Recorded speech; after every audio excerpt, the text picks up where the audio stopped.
Okay, I'm going to start talking now because I think I'm under the impression that we are live. And you know what? It's a new year, and Discover South Florida is coming at you from Echo Podcast Studios in Boca Raton, Florida. Larry Mastropieri, broker owner of the Mastropieri Group, alongside myself, John Laws. And Larry, here we are, new year, clean slate, and we got a lot to talk about. I mean, there are robot cars or delivery machines that are coming to Fort Lauderdale. We got nuclear power plants. We got Data all centers. kinds of stuff going on. But we will begin tonight with U.S. homes and the value that has been lost over the course of the last year. Is this myth or fact? We'll let you decide. According to some of the recent articles, this is actually from Zillow. According to Zillow, 53% of U.S. homes lost value over the past year. Now, if you're wondering, wow, is that a lot? Anything else? Well, 53% is actually the highest share since 2012. At the same time, though, only a small share of homes are worth less than their previous sale price, indicating that recent declines and long-term outcomes differ. So, Larry, I know you had an opportunity to look over some of these figures. Thoughts? Surprise you at all? Anything? Not surprising. Really? I think that's the commentary there. We've been discussing this in South Florida. In most of the cities that we serve, we've seen prices first start to fall and go negative according to the year-over-year data in March. Mm-hmm. And every month after that, we saw printed negative percent reductions in price. So it's been pretty consistent. I mean, this morning, in a meeting with the sales team, which we do frequently regarding where we are in the market, what the stats look like, we pulled up a zip code here, 33432, and the average drop was like negative. It was in the teens. I can't remember exactly. In a year? It was year-over-year data. So that's December of 25 compared to December 24. And then we said, okay, well, maybe the month comparison snapshot isn't perfect. Let's look at the 25 to 24 data. Mm-hmm. And that was an average of negative 9%. So you're seeing percentage drops like that in most zip codes when we pull them up. Mm-hmm. And then you segment it out a little bit more and you start to see, okay, with condo markets, taking a beating, but overall the blended average is negative, and so this doesn't surprise me. And Zillow wrote this as a national document, right? So and as I see some of the different regions and how they fared, seeing the South and the West having the highest concentration of year-over-year declines, what would you attribute that to? I think Florida has always been a ride the bubble, if you will, early, and then crash first and then recover first as well. Right, trendsetter. So, yeah, we're the trendsetter. Well, and it's not maybe just it's maybe not just Florida in general. I mean, I think it's really a blend of the Sun Belt states / cities, and this was all driven by the exodus from certain Northeast cities during the pandemic, or cities in general, to areas of more freedom. And Florida was one of those. And so that's why I think we're experiencing it. We got that huge run. It was crazy. And now we're experiencing a little bit of a leveling off. Mm-hmm. Not some collapse or anything crazy, but a leveling off. And at the same time, some people may have gone back to where they came from, New Jersey, New York, right, whatever. Yeah. And so what we're hearing, at least anecdotally from other agents we collaborate with around the country, is these Rust Belt states, if you will, are still strong, still decent. There's still healthy buyer demand there. Not that there's not healthy buyer demand here, but it's stronger there. And for whatever reason. And this is suburbia type stuff we're talking about. Right.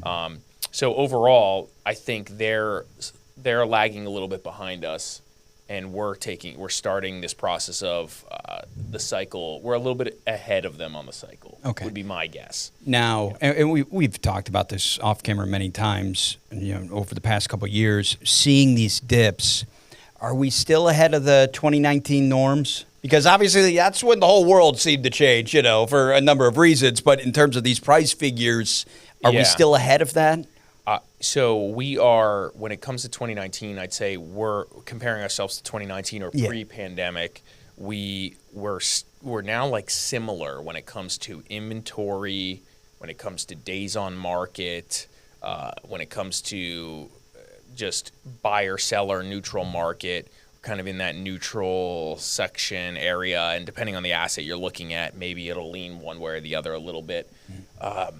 But it's very similar with the exception of price. And so price is much higher, obviously, but everything else is kind of settling in, and price is starting to adjust slightly.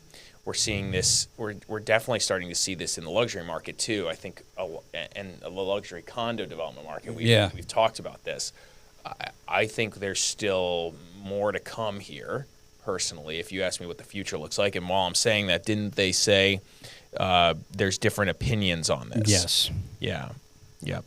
Oh, and this is interesting. Median increase in value since last sale, 67%. Homes valued below their last sale price, 4.1%, right?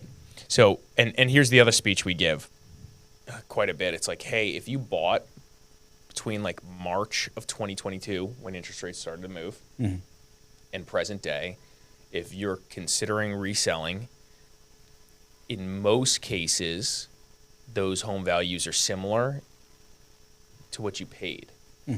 So it's almost net even, right, as of today. Now, there are some exceptions where we have a listing going up where it's going to go probably pretty well for that guy.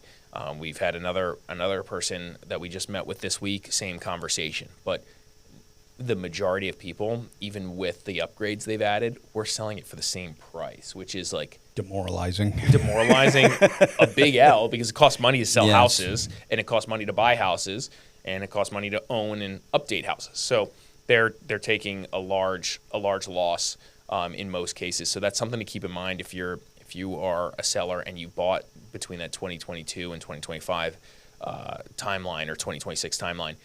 And it's not that it's a bad thing. This is when you buy a real estate asset, the goal is to hold for the long term. Real estate, by definition, is not like super liquid. Yeah, it's not like day trading or something. Right, exactly. It's not like buying a stock. You can't just like get in and get out super easy, cost free. So that's something to keep in mind. Okay, what was it saying here? It was saying so like between Redfin, Realtor.com, Miami Realtors, there's just a mix of different data out there. And stay tuned, because you and I are going to put together our annual market report, which we do every year, and we usually do every quarter. And so we'll be coming to you guys with a update on that too soon, like probably next week. We'll go through a little bit of that, and then we'll publish that video that kind of talks about just South Florida and where we think we're going. So, yeah, definitely interested to see how that goes. Maybe not as interesting as learning a little more about nuclear energy coming to South Florida and their global headquarters. Let's talk about it. All right. This is super interesting. As an engineer, this is like an exciting thing. This is kind of your wheelhouse. I used to work in these nuclear facilities. So you're like Homer Simpson. Almost. Yeah. So, all right. So South Florida just landed a nuclear energy headquarters, not a power plant, a future-facing startup betting on where talent, capital, and infrastructure are moving, which is exciting. The company's called Ampera, which kind of makes sense. Amps. I get it. Oh, I got it. I was like, that's clever. Very clever. And they quietly chose Palm Beach Gardens for their global headquarters, signing a nearly 100,000 square foot lease before most people even knew its name.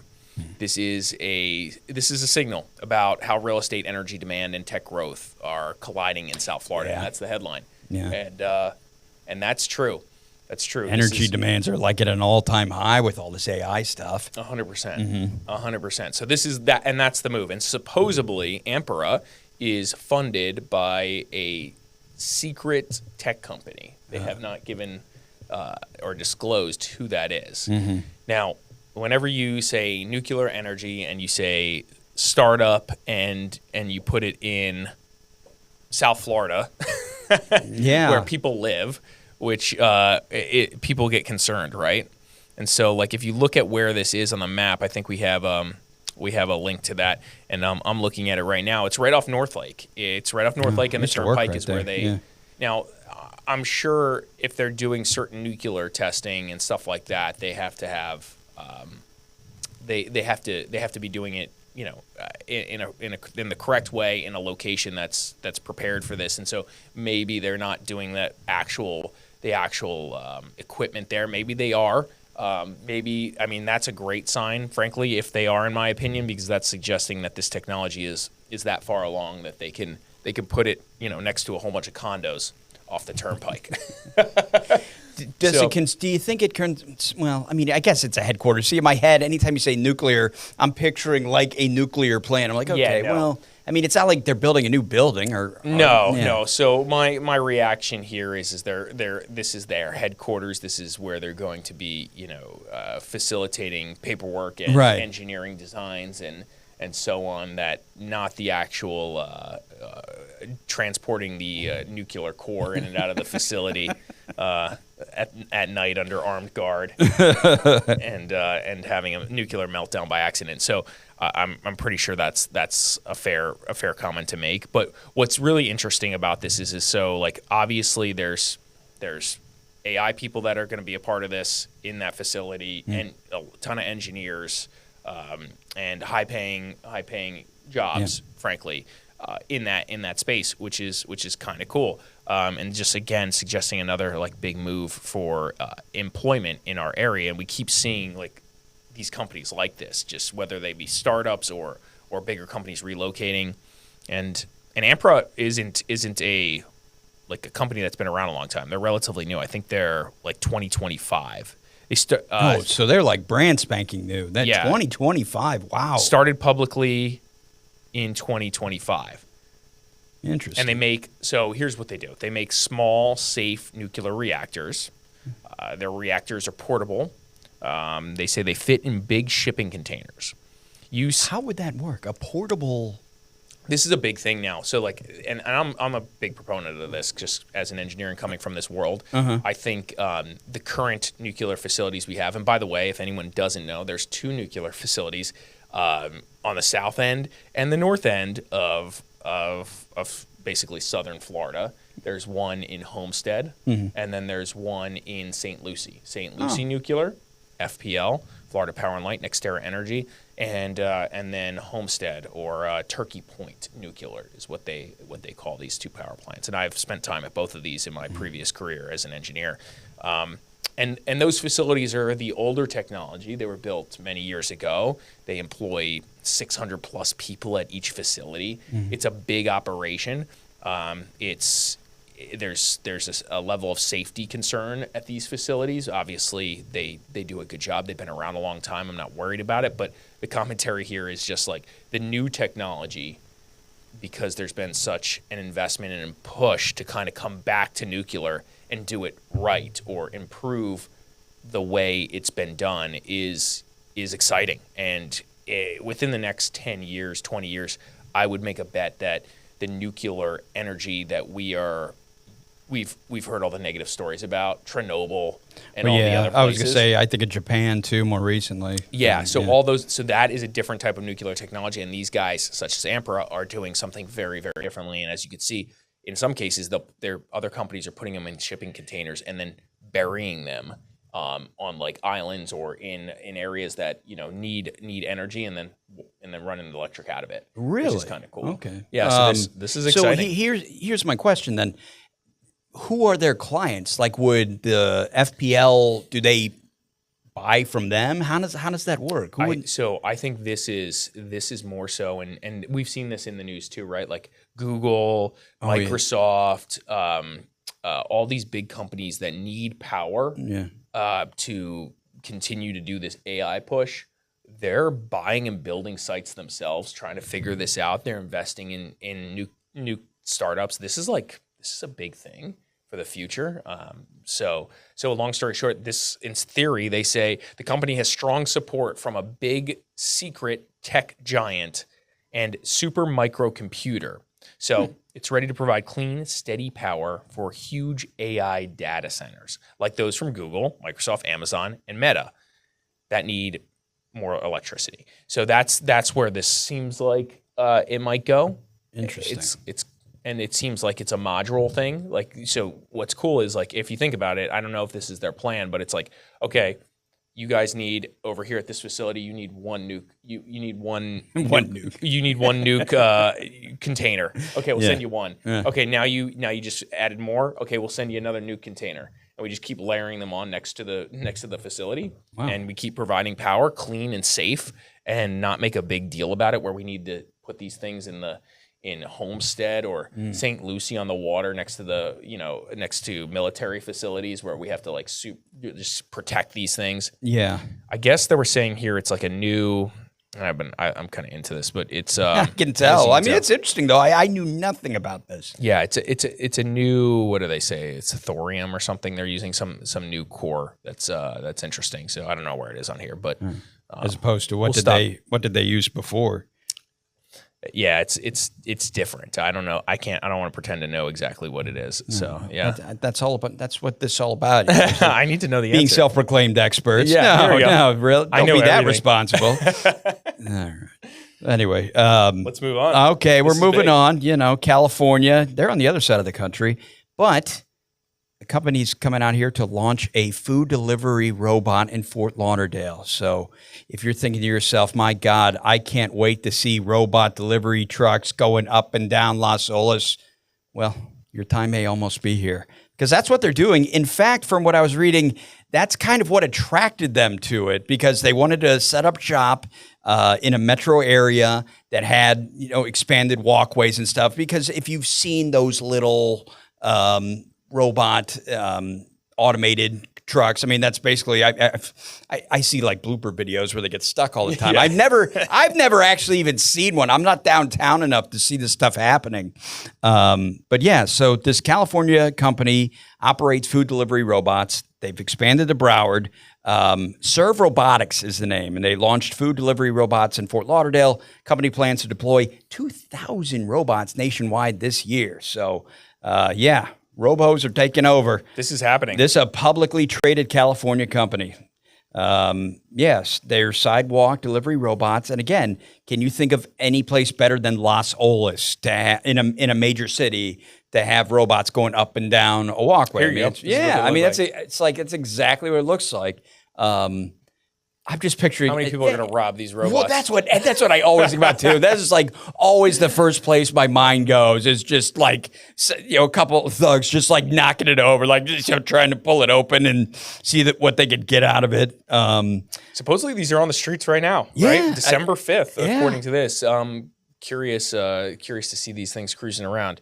It'd be cool to see them elsewhere, but I guess to your point, like the infrastructure and the way people operate on Las Olas is, according to them, one of the most efficient places to start this project and test it out, right? Yeah. Which is interesting. So I just find that interesting that Fort Lauderdale was selected for this. But also, I guess... it did. I mean, they even said that Las Olas Boulevard is one of the most walkable corridors in the region. Yeah, wow. Yeah. Right? And supposedly Miami and Brickell area... That's what I said. I've seen videos and it's like I don't know if it's DoorDash, but one of them, I've seen it, and they get stuck, and I'm everything. I'm like, oh, geez. So I had a bicyclist deliver us food the other day, right? And now I'm just thinking about that. Like, they're probably taking bicyclists' jobs. That's right.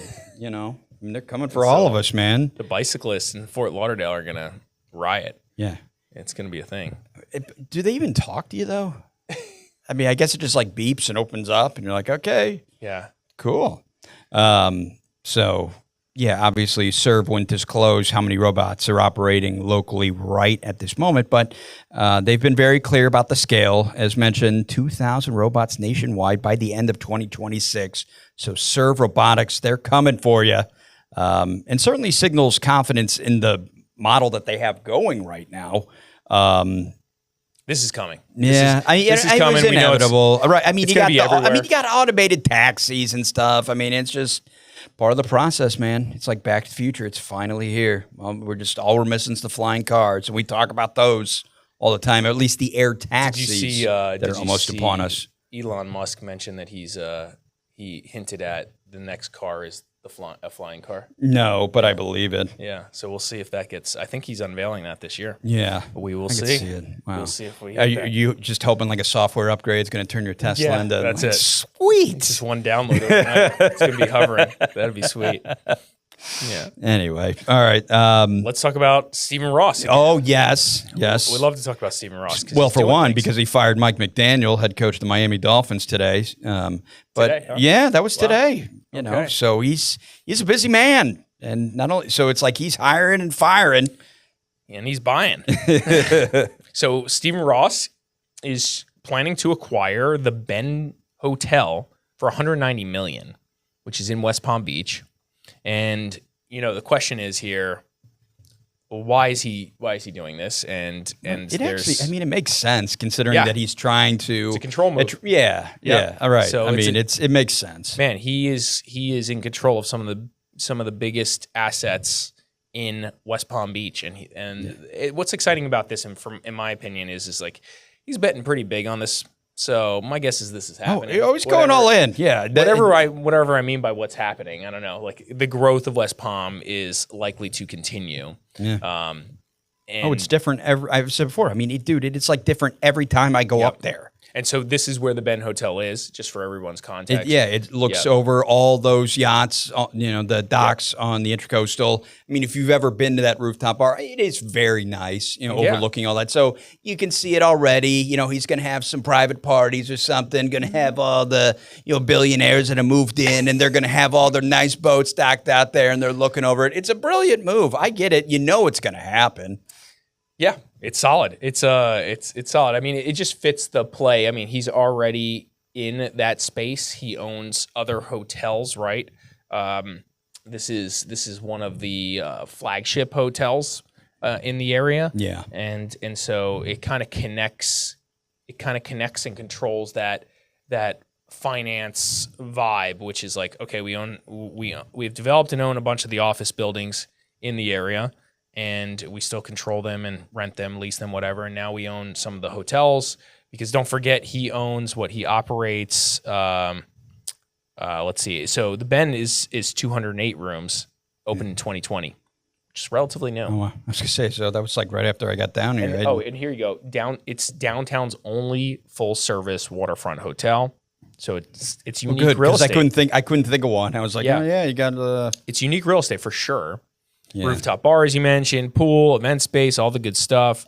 Operates under Marriott. So what was I going to say here? Here we go.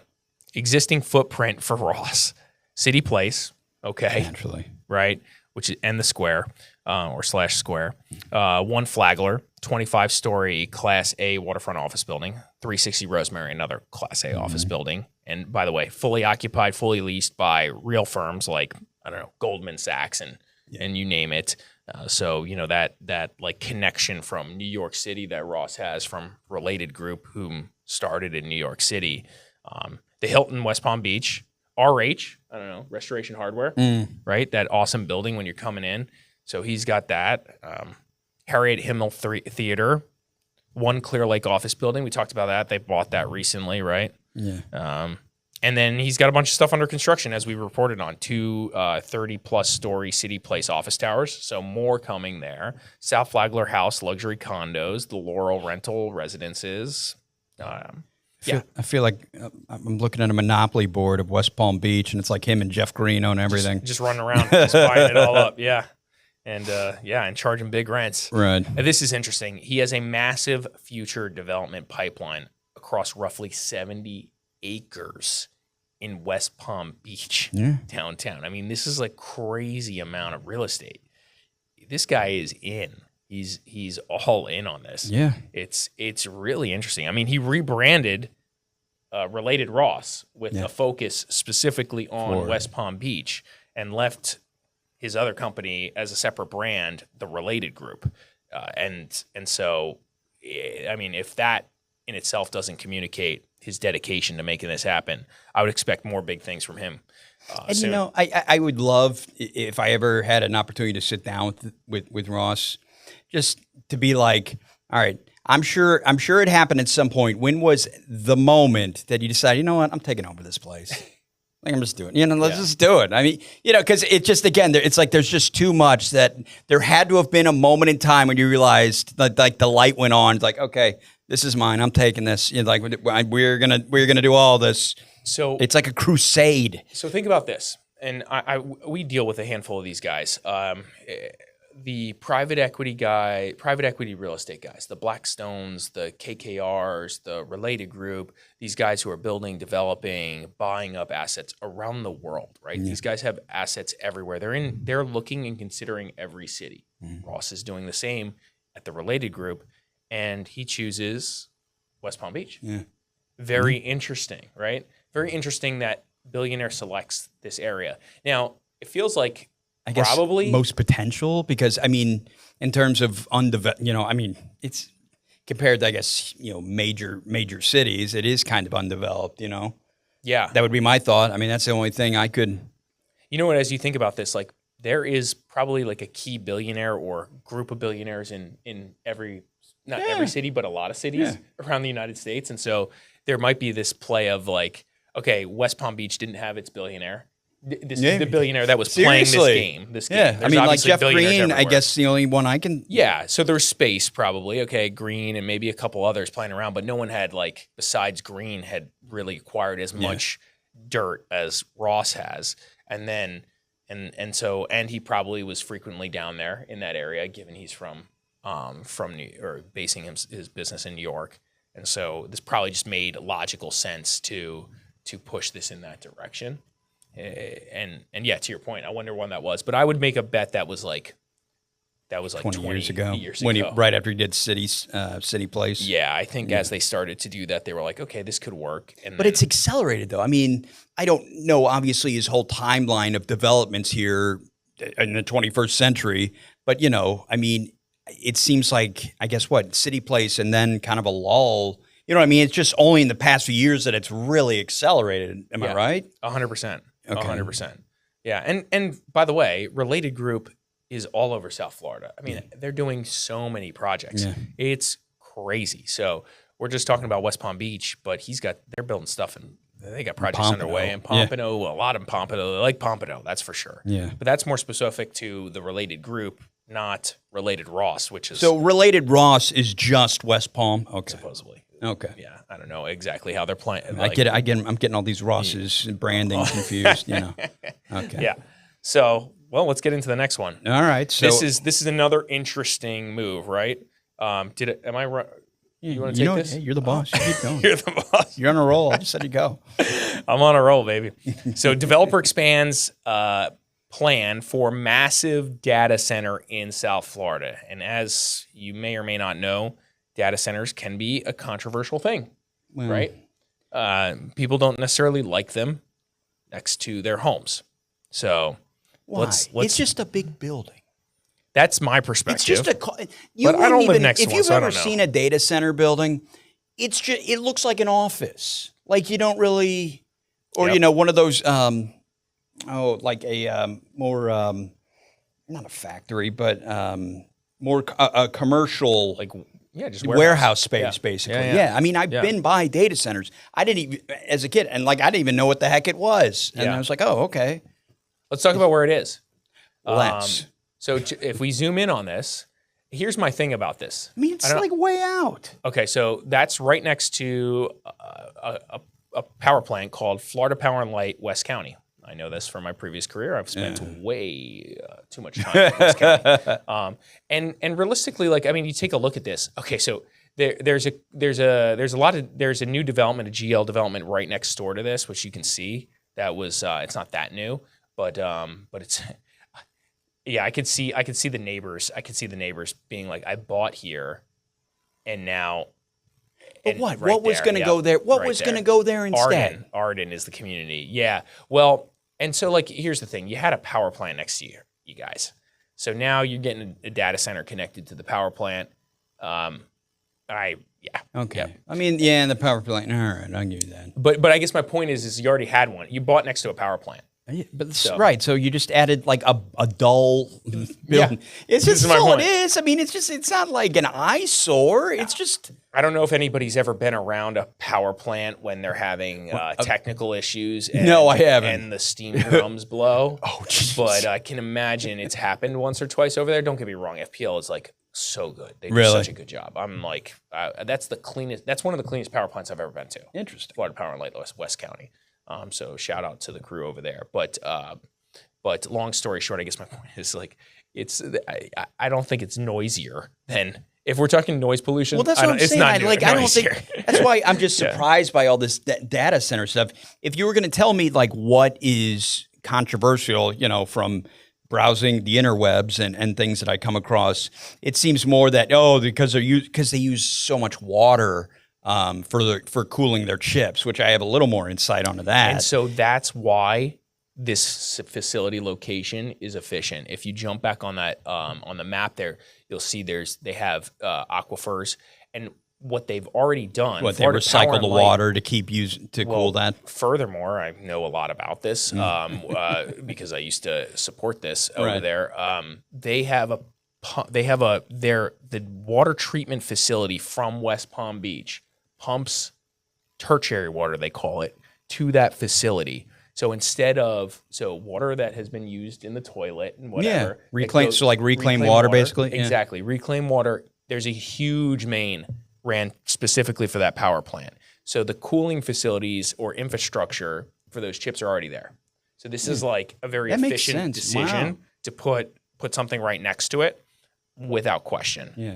And so go ahead. No, I was just going to say, but, I see people complain like, that image was totally worth 40 gallons of water. You know what I mean? Like people that just talk trash on Totally. I mean, social media. By the way, guys, so like if you just want to if you want to complain about water usage and chips and stuff like that, this water is it recycled? I mean, this is it's great. They use almost all, if not all or more, water, the tertiary water that comes off, the reclaimed water, the water that you can't drink again. Right. You can't use it. It needs to go somewhere. That plant uses almost all of it. And it's not easy to use that stuff. Okay, well, that's good. It's not. So it's like it's kind of like a green thing, if you will. It's a real pain in the butt to use that water for a number of reasons. But, they figured it out over there. And that's actually what I used to do, help them with that. But here's some commentary on this. So 202 acres. Yeah, at first I thought I was reading that wrong. 202 acres, that's what you saw on the screen. And yeah, it's next to the FPL energy plant, about 4 miles west of Seminole Pratt & Whitney, which again is where Pratt & Whitney are, which is a big engineering firm slash defense firm. They build jets. They do all this crazy stuff. Some of the helicopters you see at war, et cetera, et cetera. I have some buddies that work there. And so let's talk about this. So 202 acres, but 3.69 million square foot facility with a 1.79 million square feet dedicated to AI-focused data centers. That's like this is big. That's like, am I 3.9? Is that like a small city? What? That's a lot of square feet. And that's just for the data center? Yeah, 1.79 million square feet dedicated to AI-focused data center. So this is like... Is that like bigger than the Meta one that they're building? That they keep. You've probably seen the charts where they compare it to the size of Central Park in New York, and it would fit over Central Park basically. Yeah, I mean, oh my God, this thing's huge. And so here's the deal: we need tons of these things across the country. And I mean, frankly, if we're going to keep having pushing one the in AI, South Florida is constructive. It's not. I don't know how many people this actually employs. It's probably not a lot, but in the initial build out of it, I'm sure it is. But the go forward, it still requires a lot of data center folks, I'm sure. But it's just interesting that and this location makes sense. Let's put it that way. I totally understand why this is chosen. I'd find it, oh man, I don't know if the neighbors are going to be able to fight this one off, because they're actively trying to do it. Right? Oh, really? Yeah, that's the whole thing. It's a 24/7 battle against the AI data center that's coming in next door. I think it's still far enough away. It's right next to the power plant. I mean, guys, you already had a power plant next to you, and you bought there. So I don't know. People might be upset with me for saying that. Well, I can't even comment because I don't know enough about it in terms of disturbances. But like you keep saying, there was already a power plant, so deal with it. TPA has extensive experience in logistics and warehouse and is actively expanding into hyperscale data centers, including a $5 billion proposed campus in Georgia and prior land sales for data center projects. So it looks like this group is actively moving into this space. Oh, we just ranted about why, and there's some commentary on this here. Recent technology breakthrough and chip advances. Yeah, okay. Yeah, we get it. This is all interesting. Yep. Well, I'll tell you what, if I'm trying to think of possible pros to something like that, I was like, well, they must have blazing fast internet. You coming in and out of that thing, so maybe your internet's going to get faster because siphon off whatever's going on there with the bandwidth. I don't know. This is not a bad deal for FPL. I mean, they're literally going to have a service agreement direct to that data center. I wonder how much. I don't know. Did it say how much energy it's going to pull off that thing? I mean, this is a lot of energy. They probably don't even know yet. Yeah, this is wild. Yeah, 4-phase build out, 1.2 million square foot warehouse. Phase 2, 3 data center buildings totaling 357,000 square feet. Phase 3, 8 data center buildings totaling 1.15 million, and phase 3, 700 square feet more warehouse plus 284,000 feet of data centers. They're gonna knock it out. Well, I did see. Okay, so what was it? That cooling equipment could operate in the 85 to 100 decibel range. I'm like, yeah, that is kind of loud. But at the same time, it's like, considering that all these homes are concrete construction builds, I mean, they seem to stave off noise better than traditional wooden builds. So I don't know. And again, you've had a power plant next to you, and do they make that much noise? I haven't been around a lot of power plants. If you're on site, you're wearing oh, it's that loud? Okay. For sure, 100%. If you're on site, you're wearing earplugs. There's no you have to, or you're pulled off the site. And if you do that long enough, you'll be you'll have acute or long-term hearing loss. Exactly. So they are complaining about noise. I mean, that is their fight. This is what they're saying the neighbors are fighting, and they're saying, but you're going to need additional backup diesel generators, diesel emission. But they already have that there too. So it's not like they're not. I mean, maybe they'll have additional. Maybe they'll build the site out. They'll add another turbine, etc. But I don't know. Yeah. All right. They're saying it's close to school. Yeah. Okay. We're ready to move on to Palm Beach, finally approving a new condo where it hasn't been in nearly 20 years. Let's do it. Palm Beach spent months saying maybe, and this week it finally said yes. So after months of revisions, hearings, and back and forth with town boards, Palm Beach officials granted initial approval to a 3-building oceanfront condominium project that replaces the aging Ambassador Hotel. So if you're a fan of the Ambassador Hotel, I'm sorry. I think it's gone. It marks the first time in nearly 2 decades that a ground-up condominium project has been planned south of Sloan's Curve. It's an area that locals call Condominium Row. Town planners are already signaling that this approval could shape how the South End redevelops going forward. So trying to understand is here, what was approved and what wasn't. So we have, the town council approved 3-building, 5-story condo project, 41 residential units, which is actually down from the 135 existing. This is demolition, again, of Ambassador Palm Beach Hotel. Let's throw that location I want to see the map. I'm trying to picture this here. Zoom out a little bit. Okay. Yeah. Okay, so it's north of which... that's the... Lucerne, so Lake Worth. Yep, so, yeah. Wow. Okay, and so what's unique about this, as they mentioned here, is that's all condos. Yeah. And over there, and now there will be a hotel. It's kind of weird. I never thought about it. Like, wow, so not a single hotel over there. Well, yeah. No. Yeah. Yep. So, and that's it's like right there. It's on the south end of, Palm Beach. That's not a bad. That's a good location. That hotel's going to do well. The other hotel that's just, I think it's a little south of there is the O, which is owned by who's the tech billionaire that bought Ellison? Ellison, yeah. So again, that's another billionaire running around Yeah, here. that keeps trying to buy up Warner Brothers and failing. Oh, really? I was his son's trying to do it or whatever, the whole Paramount thing. Interesting. So this is a good project for anyone who's thinking about staying in that area and doesn't have a lot of options. I would argue this is probably a good option. Now it says that does surprise me there's. I mean, God, I guess there really aren't that many hotels in Lake Worth, period, the more I think about it. Yeah, not too much. And the reality is once you cross the island, it's a whole different world, right? Yeah. So once you get off Lake Worth and you get onto the island, which isn't Lake Worth anymore, it's more like Palm Beach, right? Or Palm Beach adjacent. Wannabe Palm Beach. Some people might be upset with me about that. Ways to go there. Yeah, I was going to say, they got a ways to go on that. Yeah. The votes made it possible after roughly 2.5 hours of discussion at the town council, unanimously approved the site plan, approved a special exemption or exception to the zoning code, vote 4-1 to approve 20 zoning variances. Holy smokes, 20 zoning variances to make this happen.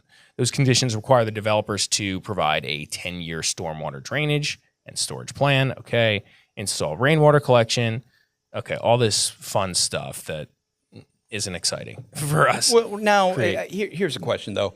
When there's that many zoning variances, is that one of those things that was probably done because people don't want to have anything else there? Is that almost kind of, something to, again, we like how we have this set up, don't come near it? Well, I also would stick you with every possible zoning, variance. Most of the stuff I would tell you is a variance that is necessary for if you're even building a condo. New and sustainably improved seawall.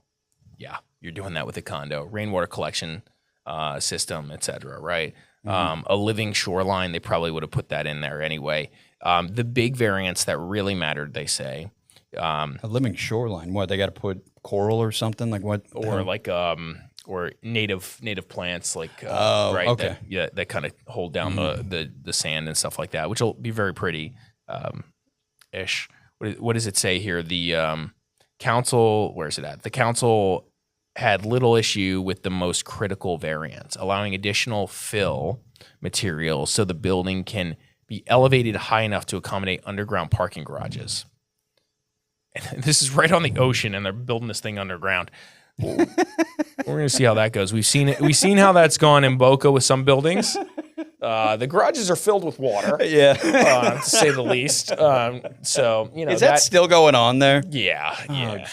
A little bit. We'll just we'll leave that alone. We'll leave that alone. But that's the underground garage, when the water table here in South Florida is like 1 foot below sea level, if you will, or 1 foot below the ground you were standing on. It's a real project. That's a real engineering feat. It's like a reverse pool they're building, right?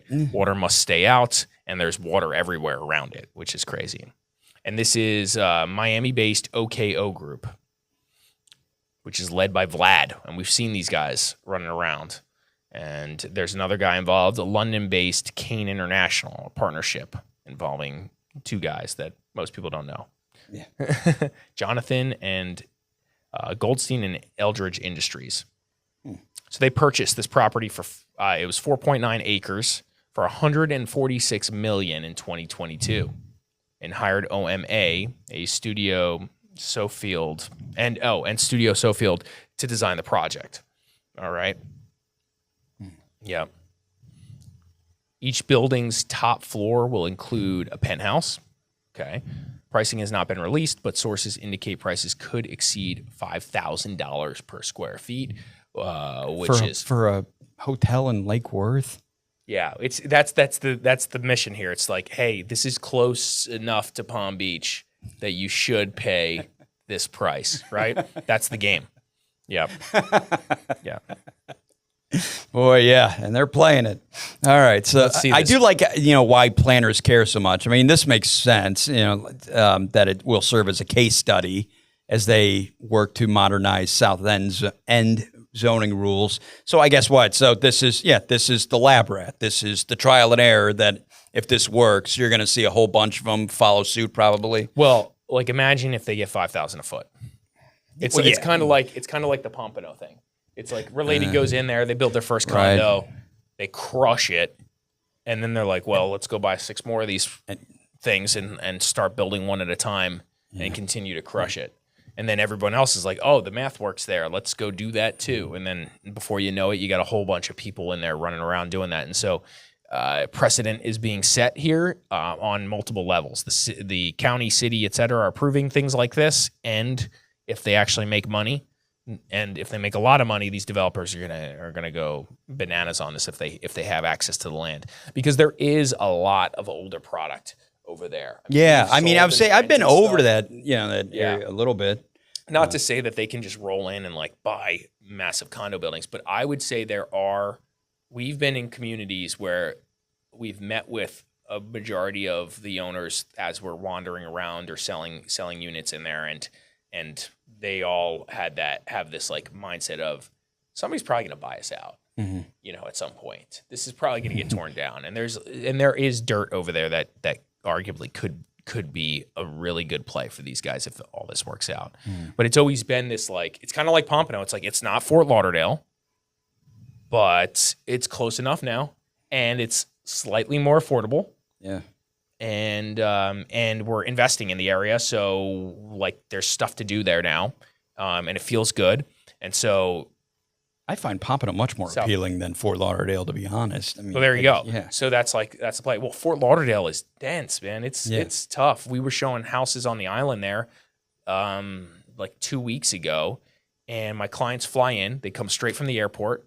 They had to fly to Miami airport, so they come straight from the airport. They're trying to get there. They couldn't even get on the island. They went to 2 or 3 different bridges in Lauderdale, and the bridges were either up or the traffic was so intense. We just canceled 4 showings after I sat at the house, because I was on the island waiting, sat at the house for an hour or more, and then we just canceled the showings and went to Delray for the last showings, right? Which is crazy. And they were like, oh, this is so much better. Well, that's what I'm saying. Yeah. And it's like, if it's happening to you, it's happening to other guys. Yeah, they were just like, we're not doing this.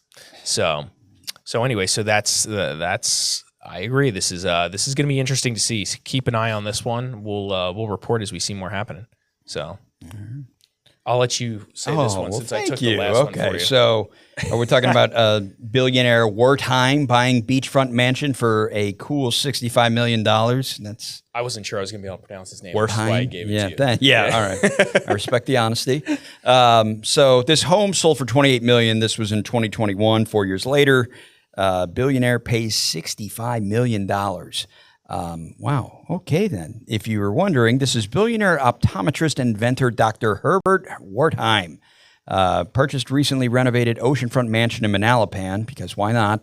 $65 million. It's an 18,000 square foot estate at 1160 South Ocean Boulevard, which, as mentioned, sold for $28 million back in 2021. So that means it's more than doubling its value in 4 years.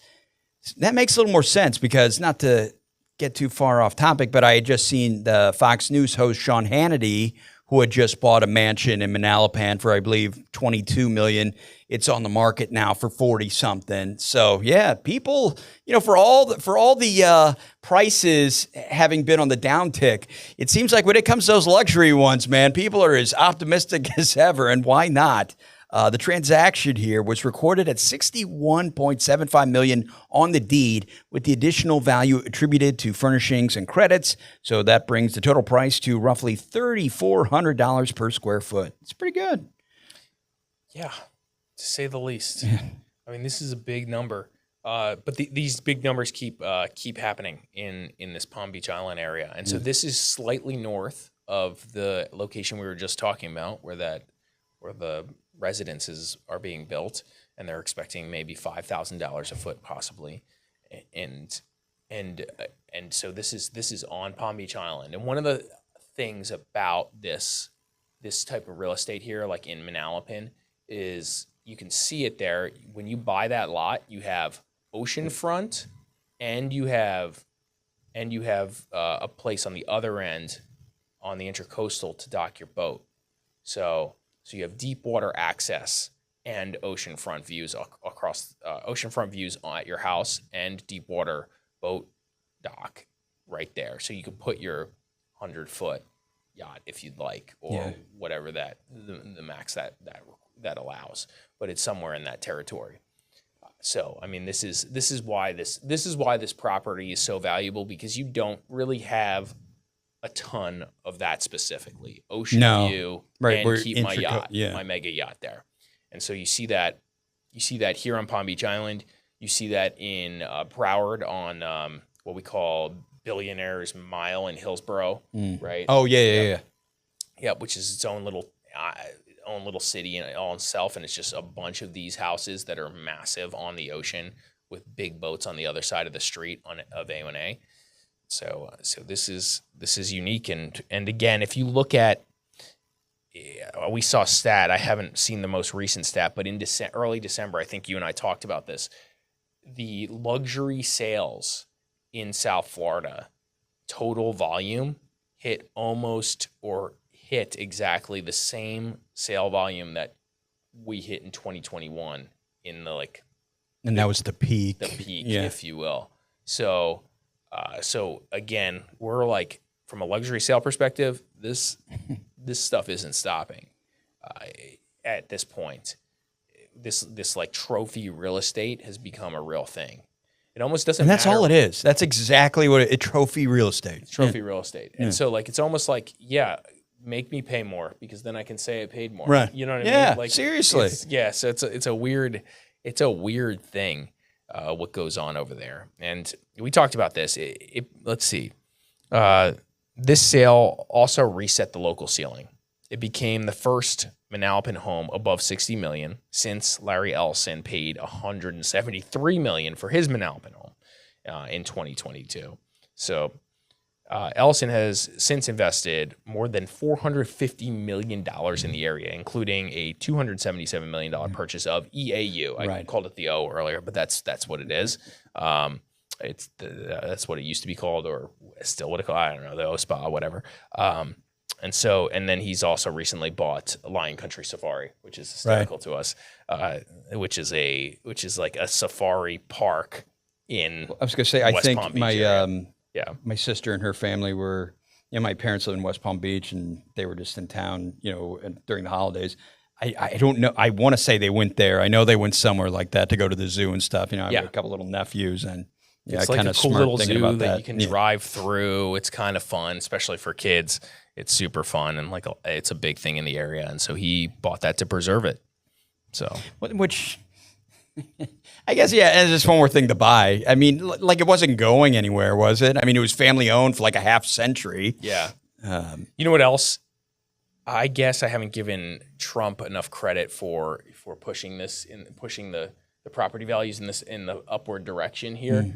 But Mar-a-Lago's on TV all the time. Oh yeah, right. Love or hate. I mean, you're always talking about it. Yeah, absolutely. It's there. It's like the fact that he's based in South Florida.